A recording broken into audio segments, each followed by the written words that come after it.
Hey guys, it's Laura. You're watching Queen of Swords Tarot. So today I have the Chrysalis Tarot for you. Back when I did the a deck for every sign tarot video, it was a tag. One of the people that commented asked me to do a full walkthrough of my Taurus deck, and that was the Chrysalis Tarot. So that's what we're doing today. Sorry, I keep bumping the camera. And it's a nice deck. It's a lovely one. Definitely very nature-y. Perfect for Taurus. Is it a perfect deck? No, it most definitely is not. But that's every tarot deck, right? They all have their pros and cons. And here, let me get it out so you can see it. They all have their pros and cons. And especially when you get to use them more, you find out, the things that you like a little bit less, the things that are annoying, and the things that you jive well with. So this is the handbook, the guidebook. It's just like the little white book. I, in truth, never really looked at it in all the time that I've had the deck.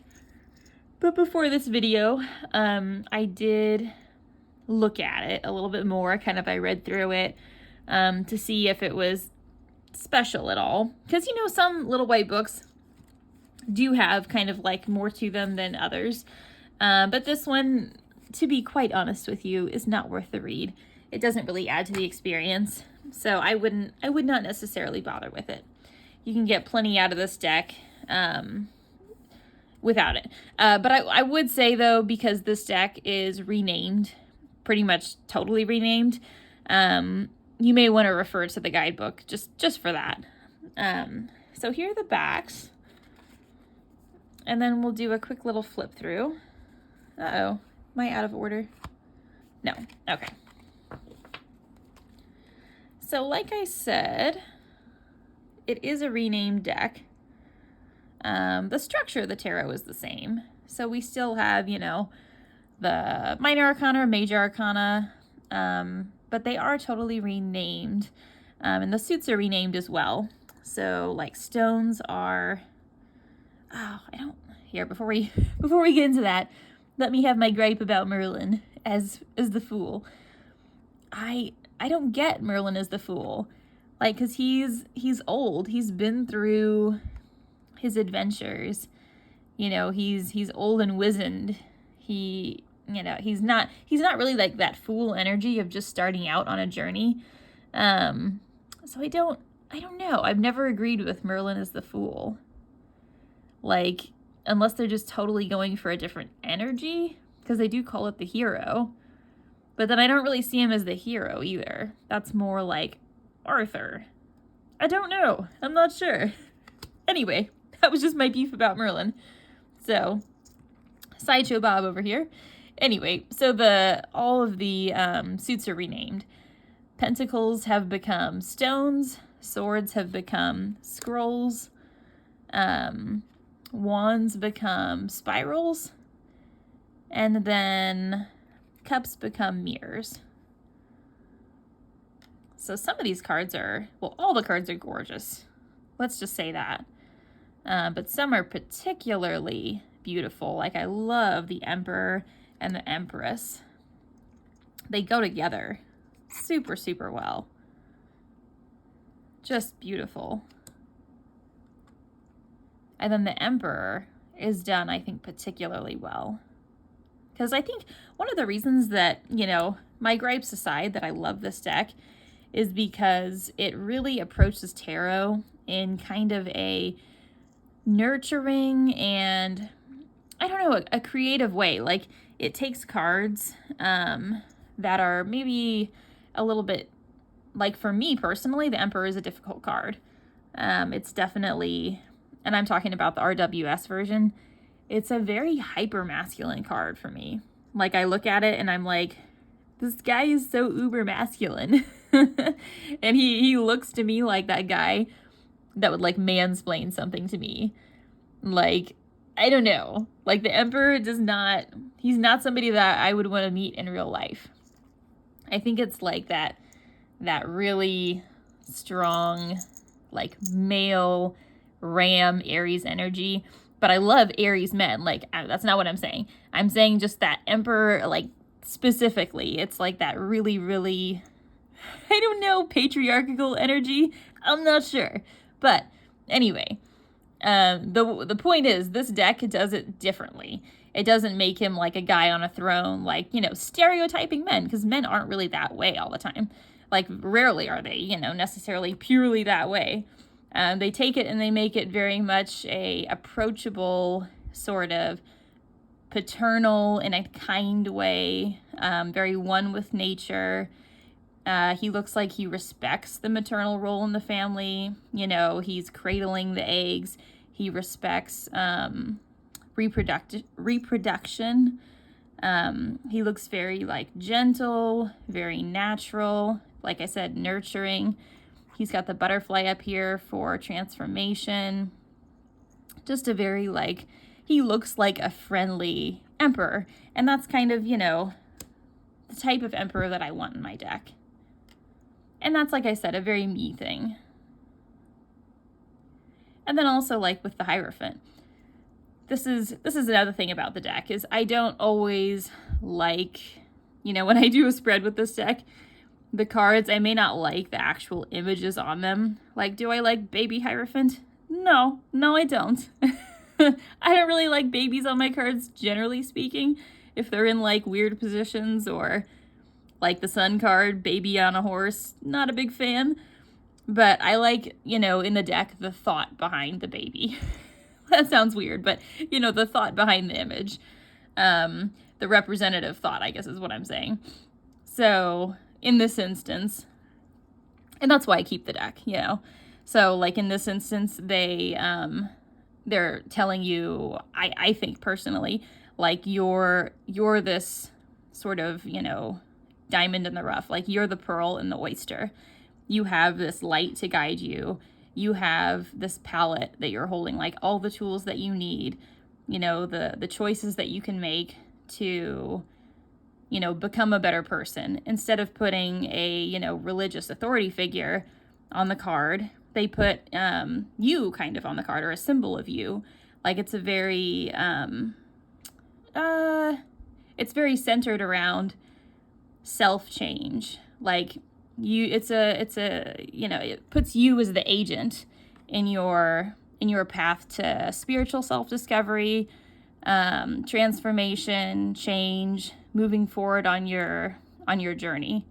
And I like that a lot. I appreciate that. You know, it's kind of telling you like, you might be an infant in this process, but you have what you need. You know, you're surrounded by symbols of transformation, and you have what you need to kind of make this journey and make yourself the best you can be. So yeah, I appreciate that. It's nice to not always see, like, the Pope on a card, or symbols of you know, religious authority, or, you know, what are the rules I have to follow to get to what I want, or who I need to be. You know, this is more of a you-centric, you know, you're building your own future type thing. And even though I don't necessarily like the baby as a way of representing it, I like the idea behind it. So, wordy way of saying that I like that card. Oh man, the Lovers. Dude, am I the only one who thinks that this guy is so friggin' creepy? Like, they're so cute up here. And then we've got this, like, oh my gosh, such a creepy Santa down here. He even has, like, the side eye going and the mustache and this, like, oh my god, this claw coming up in the side. It's like, oh my god, oh my god. It creeps me out. I don't know what the cat's doing to him, but I would not be that cat. And then we have this poor owl over here looking, like, super scared and freaked out. He's gonna tell the couple to, like, run now. I don't know. This Lovers card, man. Every time I pull it, it just weirds me out. It, like, borderline ruins the deck, but it doesn't. It doesn't. I think I'm just particularly picky because, you know, I'm harsh on the Gemini associated cards. Like, Lovers, 8, 9, 10 of swords, but oh man. This Santa. Oh, actually, you know what? Is this Merlin? Hang on. Oh boy, it's totally Merlin. Merlin is the creepy wedding crasher. He is. He totally is. He took off his pointy hat, he put on his fancy crown, and he crashed the wedding. He's like, boop, I'm here. Okay, he's creepy. I can't handle it. Sorry. I'll stop talking about it. But he weirds me out. All right, moving on. So that was the Lovers. Okay. So, Love is Chariot card. Her and the Hunter, if I'm saying that correctly. I love that his chariot has like stationary trees instead of, you know, because it suggests that he's, well, so I guess I should back up. I think the Lovers and the Chariot cards go together really well, because in the Lovers card, you're making a decision, sort of, you know, a potentially life-changing decision, and you're choosing to go down, you know, one path or the other. And in the Chariot card, I kind of see it as this is you choosing to meditate on that decision and then move forward with that decision down that certain path. So I, you know, with that in mind, I like this card a lot because he has his, instead of like horses or sphinxes or whatever pulling his chariot, he's got these two that suggest, you know, more movement. He has these two very stationary suggesting trees, sort of suggesting that he's, you know, staying put for a moment, meditating on his decision, being very sure of himself. And then he's got this kind of, you know, vim and vigor, and you can tell by his whole posture. He's decisive, he's excited to move forward, and he's going to be going down this path. I like his whole posture. The trees, the posture, like he's very decided and sure of himself. Love it.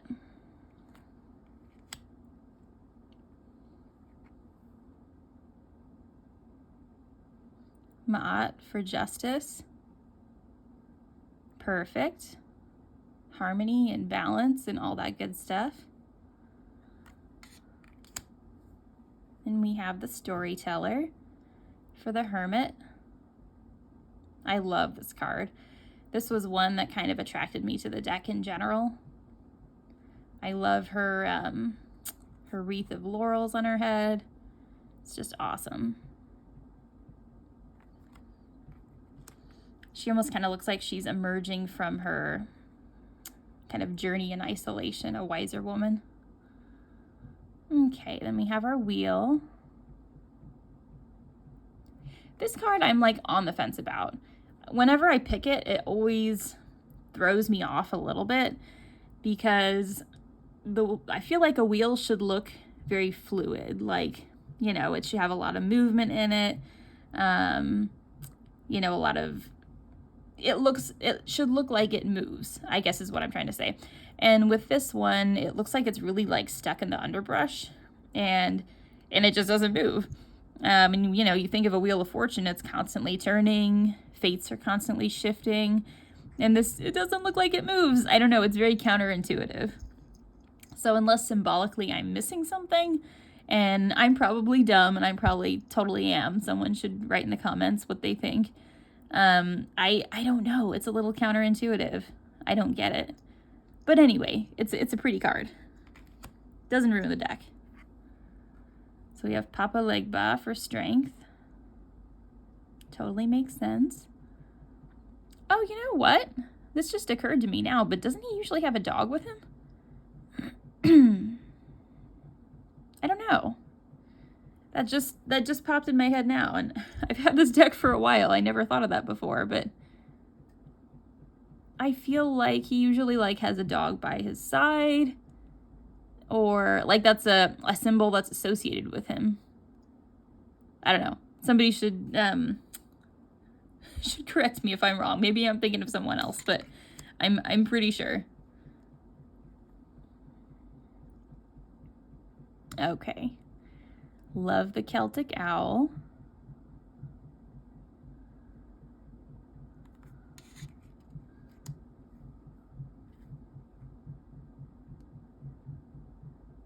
So with this card, with death, the whole idea behind this is that you're entering into the Minotaur's labyrinth to meet Minotaur, which is representative of your shadow self, which overall I like as a metaphor for this card. And that, you know, there's nothing wrong with the card, I guess is what I'm saying. But just so you know, the Guidebook, which is one of the reasons why I am like, don't really like it, attributes weird meanings to the shadow self. So I was reading this card particularly, and it was saying like, oh, well, you know, you'll go into the labyrinth, meet Minotaur, and basically what it was saying was that the Minotaur is representative of your shadow self, but that your shadow self represents like all your negative qualities, like just everything that's bad about you, and that you then will slay the Minotaur and, you know, kind of like get rid of all your bad qualities or forgive yourself, whatever, and that you'll grant unconditional forgiveness to everyone else. So can someone say problematic? Like, yes, very problematic. First of all, unconditional forgiveness has kind of some like caveats. That's a discussion unto itself. But also the shadow self is not just your bad qualities. Like, that's totally an oversimplification. I mean, the shadow self, all that means, at least to my understanding, the Jungian shadow self is just your repressed qualities, like your repressed self. So that's not going to be just bad things. That's, you know, oftentimes it's good things and bad things, because it's just things that have been repressed, things you've been shamed for, or whatever. So to say that it's just bad things is kind of incorrect. Anyway, so I read that in the book, and that irked me, and I thought I would mention it because I don't want someone else to get just as irked as me. Anyways, so, but the card itself, nothing wrong with. Just disregard the Guidebook. And there's other things in the Guidebook like that too, that are kind of like annoying and just incorrect in general. So, be warned. Be warned. Gorgeous Temperance card.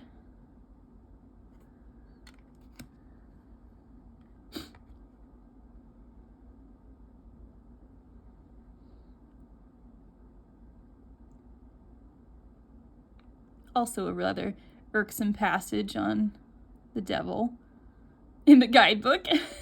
Sorry, I like never read the Guidebook until I got ready to do this video. And then I just, you know, it's a quick book, so I just read it cover to cover in a day. And I was like, wow, that was not pleasurable. There was some really irksome passages. Oh, I love this this tower card with Kali. Especially because her eyes are closed. It's like, you know, through this really trying time, your third eye and your spiritual awakening can be opened. And the tree being split down to the roots, it's like you in this really difficult moment will get split all the way down to your root, and see what your roots and your foundation are even made of, and have to kind of build yourself up back from the ground up, which is really what those tower moments are about. Love it.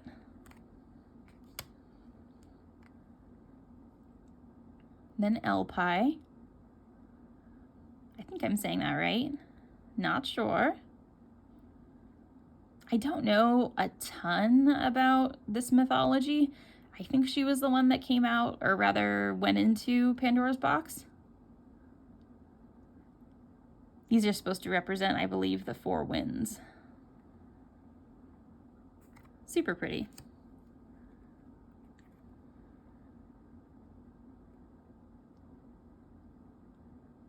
Definitely get a sense of like disorientation, almost kind of isolation too. It's an interesting moon card. Super pretty. This is definitely not your typical sun card, like a, you know, a crying sun. You almost feel like he's disappointed in you or humanity in general. You not being your most authentic self. A bit like that.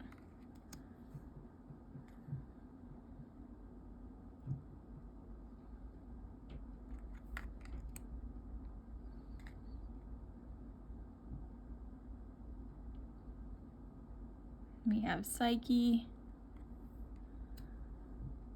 Okay, so now we're getting into mirrors or the cups. And I love this one. It's kind of like you're getting invited into this mirror to explore your emotions. The beginning of the whole mirror journey. And then 2 of mirrors. I usually draw this card when I'm kind of being invited to like explore 2 aspects of the same emotion. It's a good one.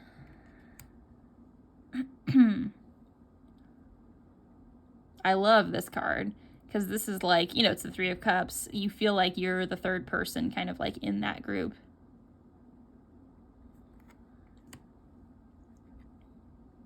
And it's very sort of utopic, right? The Lion and the Lamb. I love that card. So nice.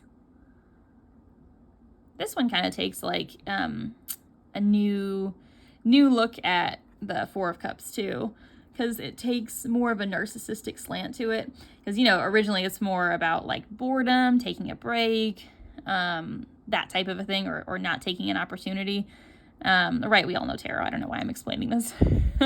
But anyway, this card, which I kind of got, but I didn't get it as much until I read the little excerpt in the guidebook, is more about sort of, yeah, falling into that slumber, but also it being about because you were being so narcissistic. Like, it's taking the mirrors into account. Like, you're very much into yourself.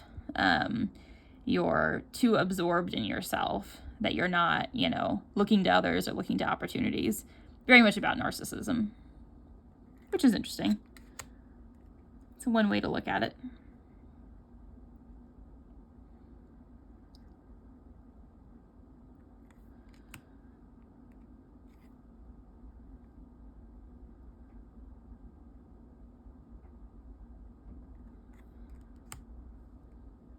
This is an interesting one, I think.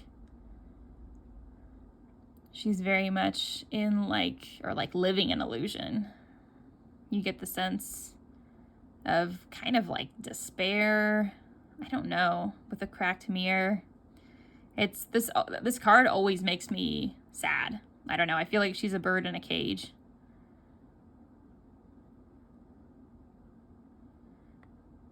It's got this sense of futility about it. I think that's it. Very futile. Like, the options are pointless.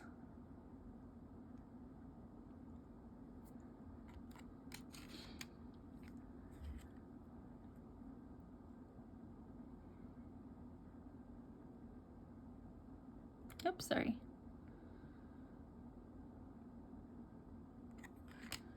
Okay, I love this one. Definitely get that kind of like wishing upon a raindrop. Very cute fae energy. Sweet. 10 of mirrors. The mirrors are all, I mean, the whole deck is very whimsical, but the mirrors in particular. Okay, so something about the core cards. They are all, well, I told you, they're all renamed, but they're renamed very specifically, like the Healer, the Dreamer. And I was really excited about that when I first got the deck. But now that I've worked with it for quite a while, I find that I don't like it. Like, it's very limiting. I think that's the issue. Because, you know, the court cards are broadly named, you know, they are the court cards, like Page, Queen, King, you know, Knight, or if you read Toth, whatever, for a reason. And when you give them such a specific name to kind of fit with the theme of the deck and also the suit, then it really, really narrows sort of where your brain goes when you draw the card. So, like, I guess what I mean is when I draw this card in a spread, I have like the Watcher and a couple more cards, and I look at this card to start interpreting. The first thing I see is not Queen of Mirrors, I see the Watcher. And like, I wish I could get past that, but I can't. And the Watcher is not something that's so broad that I can ascribe immediately lots of, I don't know, attributes to. It's kind of narrow. So I'm limited into how I can read into it, at least me personally. That's what I found. You know, as opposed to when I see it and I see the Queen of Cups, automatically lots of different possibilities open up to me. So, and I don't know, unfortunately, I have found that it does not work too well. And I've tried sort of looking at it and just being like, no, we're not going to look at that name. We'll just think of it as, you know, Queen of Cups or King of Wands or whatever. But always that is the first thing that jumps out at me, and I just, like, my head can't get past it. I instantly think of that, and that's like all I can think about is that first key word. So I don't know. It's unfortunate. It's not, like, I can still work with the deck. It just takes me a hot minute longer, for sure. I have to, like, it's like when you're, you know, speaking a different language and you're not very good at it yet. You have to, like, take a minute to translate it in your head. It's a bit like that. I really like this one. You get that sense of kind of little bit of unhealthy domination. Very cute. So our Seven of Swords here is, I like this one. You still get a little bit of the sense of deception, or just not quite knowing what's going on. Because I feel like, and this is a very, you know, personal interpretation, is, and I looked in the guidebook as well, and I didn't get a whole lot more information, is I feel like he's having to choose between these two doors. And this looks like the safer option. Of course, totally story building in my head. But I feel like this looks like the safer option to him. But it's the riskier option, but it's the one that will pay off more, just by seeing this little scroll here. But he's kind of being deceived by his options, or he doesn't know which way he should go. So it relates well to the Seven of Swords in the sense that you have sort of that deception theme still running through it, but it puts you a little bit more in the place of the person at the center of the stage. It's a little bit different of a translation, I will say. Not quite the same depiction of deception, but it's interesting.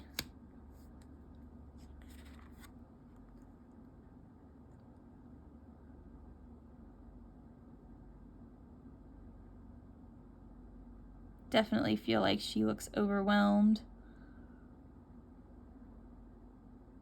I think this is the only one where the scrolls are, like, unfurled.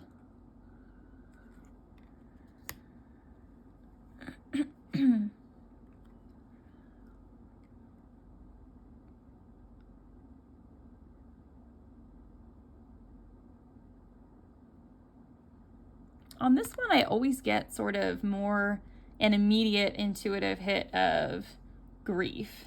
Not so much like worry or, I mean, obviously not nightmares, but not even so much like worry or anything that you immediately get with a traditional Nine of Swords. It's more kind of almost Five of Cupsy, is that sort of grief and loss. But I mean, hey, you can kind of interpret it either way. You just kind of have to rationalize it in your head. At least me personally. Again, I might just be stupid.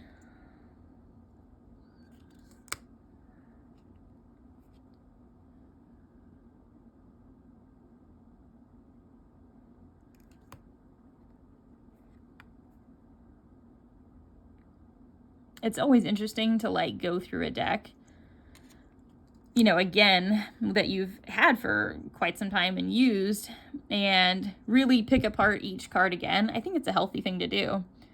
And sort of critique it. Not really like, you know, like a first impression walkthrough, but just walk through it again and look at it again, explaining it to someone. because you realize sort of what have I been, making allowances for, like in this deck. Because there are some things that I'm not totally crazy about with this deck. And I mean, I knew that going into showing you guys this deck, that it is not like my favorite, but I do like it, and it's very pretty. But I think it's always really good to kind of just flip through decks again from time to time and really look at them with like a critical eye. Because then you're like, okay, well, is there a reason I haven't been picking it up as often? Do I need to work with it in a different way? Love this one. Have I outgrown it maybe? Does it necessarily have a place in my practice anymore? I think that's why sort of decluttering videos are kind of like healthy for the person doing them too, because it helps you really decide, like, do I want to keep this deck? Do I not want to keep this deck? Just as much, it does just as much good for the person making the video as it does the person watching it. I love this one. Well, okay, these all three in a row I love for the spirals. This one just for the sheer movement of it, it's beautiful. But this one, because it's almost like you can feel the sands of time having just built up upon you. To me, I feel like I've gotten old in this card. And all that responsibility has just kind of like built up on me. And then it carries over into this card that now you're at like this crossroads. You're carrying all this weight, all this burden, and will you let it kind of collapse on you, or will you change? Make a change and unburden yourself. Love it. And some more court cards here. This one creeps me the heck out. I do not like that card. It's weird. Creeps me out. All right. Random pirate.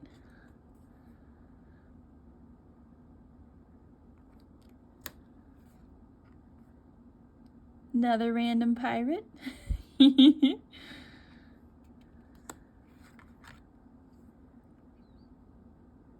Although I do have a tarot of all pirates, and it is super fun. So I am not against pirates. Love me some pirates. I love this Two of Stones. Bear is just so sweet.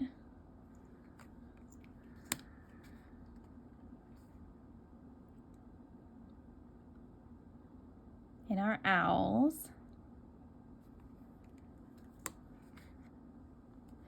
This is a particular favorite of mine, because it's like all the treasure that you've amassed, all the money that you're like hoarding in your little treasure chest is now ironically blocking you from your way out of your home, like your path forward into sort of growing and becoming the person you want to be. Like, if this is your life path, you can't even access it anymore because of all the stuff you've built up and are hoarding.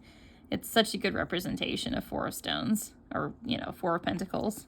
It's excellent. I love it. I think a lot of us can sometimes lean in that direction in today's rather consumerist, materialist society.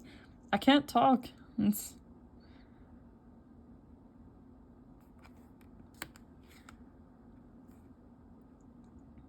I love the Celtic knot coming up the tree. So nice.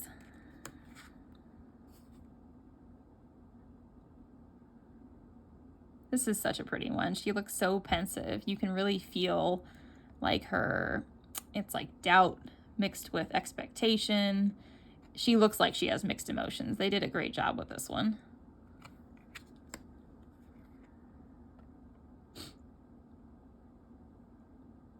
This I love because you can tell it's very intentional. All the other cards have people in them doing something, carrying out a task, sitting and thinking, whatever. But this one is very noticeably empty. Like, their absence is palpable.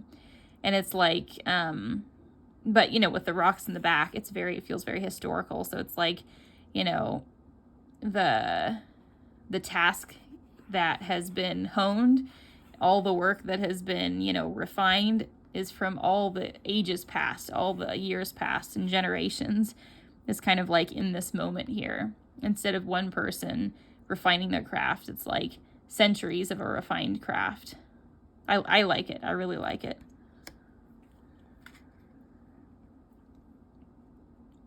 Even the animals kind of look like sort of that cave art type feel. Okay. 9 of Stones. This one, I don't know if I'm like not getting something, but this one is another one that always throws me off. Because usually you think of 9 of Pentacles as, you know, this woman just enjoying her wealth, sort of treating herself to whatever she wants, because, you know, she's made it. She has what she needs. She's blessed. But she looks like she's leaving what she has, you know, like she has all her stuff kind of piled up, and now she's moving on, which I guess could be significant as well. She's moving on to bigger and better things. But that then doesn't really capture the essence of what this card means. This card isn't really about the moment after, you know, you have amassed your wealth and are enjoying it. It's about that moment when you have your wealth and you're able to enjoy it. I don't know. I'm not sure. It just throws me. It throws me a little bit.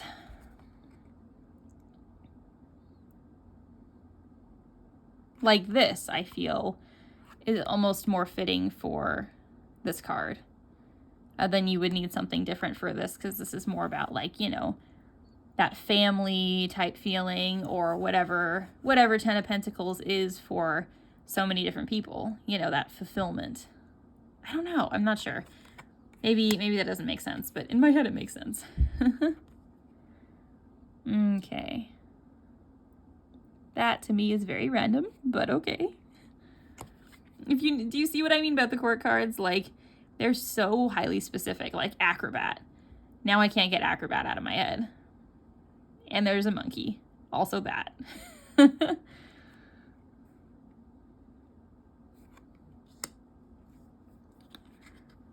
Okay. I do love this card, though. It's so pretty. And it totally fits.